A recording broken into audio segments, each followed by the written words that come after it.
అరే అర్జునా, అర్జునా, నీకు జమినీ ఎన్నికలు అంటే తెలుసారా?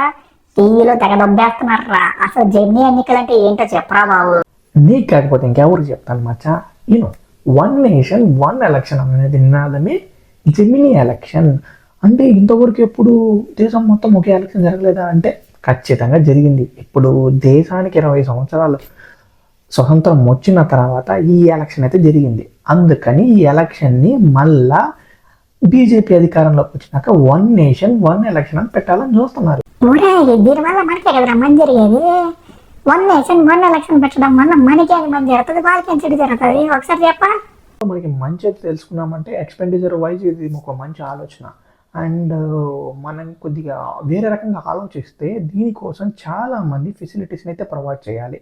ప్రతి ఒక్క గవర్నమెంట్ ఆఫీసర్ని 5 ఏళ్ళకు ఒకసారి అయితే రెడీ చేసుకోవాలి. ఎందుకంటే వన్ నేషన్ వన్ ఎలక్షన్ కాబట్టి మొత్తం ఇటు సైడ్ వర్క్ దీనివల్ల మనకి మంచో చెడో జరుగుతుంది అనేది ఇది అమల్లోకి వస్తే తెలుస్తుంది. ఊరికి గాలి లెక్కలేసి ఆ రోజు జరుగుతుంది ఈ రోజు జరుగుతుంది అని చెప్పలేం కదా. మంచో చెడో అనేది ఈ ఎలక్షన్ ఒక్కసారి నిర్వహిస్తే జరుగుతుంది. కానీ గవర్నమెంట్ లెక్కలేంట్రా అంటే దీని విషయం వల్ల ప్రతి ఏటా ఎలక్షన్కి ఖర్చు పెడుతున్న బడ్జెట్ అయితే తగ్గుతుంది. అండ్ ఎక్కువ ఎక్స్పెన్సివ్ కూడా పెట్టాల్సిన అవసరం లేదు. వన్ నేషన్ వన్ ఎలక్షన్ అనేది సాఫీగా జరుగుతుంది. అంటే 5 ఏళ్ళకు ఒకసారి ఆడ జరగడం ఈడ జరగడం వల్ల గవర్నమెంట్కి ఎక్స్పెండిచర్ ఎక్కువ అవుతుంది. అందుకని వన్ నేషన్ వన్ ఎలక్షన్ పెడితే చాలా వరకు హ్యాపీగా జరిగిపోతుంది అని చెప్పి ప్రజా డబ్బులు తగ్గిద్దామని చెప్పి వీళ్ళు ఆలోచించారు. మిలిటరీ వాళ్ళని కానీ బందోబస్తులను కానీ ప్రతి ఒక్కరిని ఇలా అరేంజ్ చేసుకొని ప్రతి చోట ఎలక్షన్ అనేది సాఫీగా జరిగించాలి. ఇది ఎలా జరుగుతుందో అప్కమింగ్ సెక్షన్స్లోనే చెప్పచ్చు మనం. అండ్ ఇక్కడ వరకు వస్తే ఒక నేషనల్ పార్టీస్కి చాలా అడ్వాంటేజ్.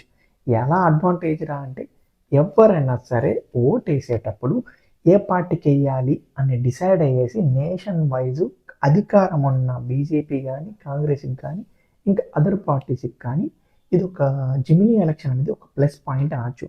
ఎందుకంటే ఆల్టరేట్గా ఒక అజెండా వస్తుంది. 5 ఏళ్ళకు ఒకసారి వల్ల ఎలక్షన్ జరగడం వల్ల దేశం మొత్తం ఓటింగ్ సైడ్ ఎలా వెళ్ళాలి ఏంటి, పైన సెంట్రల్లో మనిషి ఎలా పనిచేస్తున్నాడు, స్టేట్లో మనిషిలు ఎలా పనిచేస్తున్నారు అని అనలైజ్ చేయడానికి ఇది ఒక ఖచ్చితంగా నా ఆలోచనే.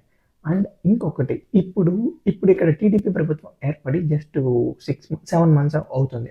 ఆ 7 మంత్స్లో ఇప్పుడు జెమినీ జరిపించాలంటే ఎలక్షన్ కుదేలు చేస్తారా అంటే వీళ్ళు 2.5 years కానీ పవర్ వదులుకోవడమా, లేదంటే ఆల్రెడీ పవర్లో ఉన్న 2 years పెంచడమా, ఇలాంటివన్నీ జరుగుతాయి అనే ఆలోచనలు అయితే ఇక్కడైతే క్వశ్చన్ మార్క్ ఉంది జెమినీ మీద.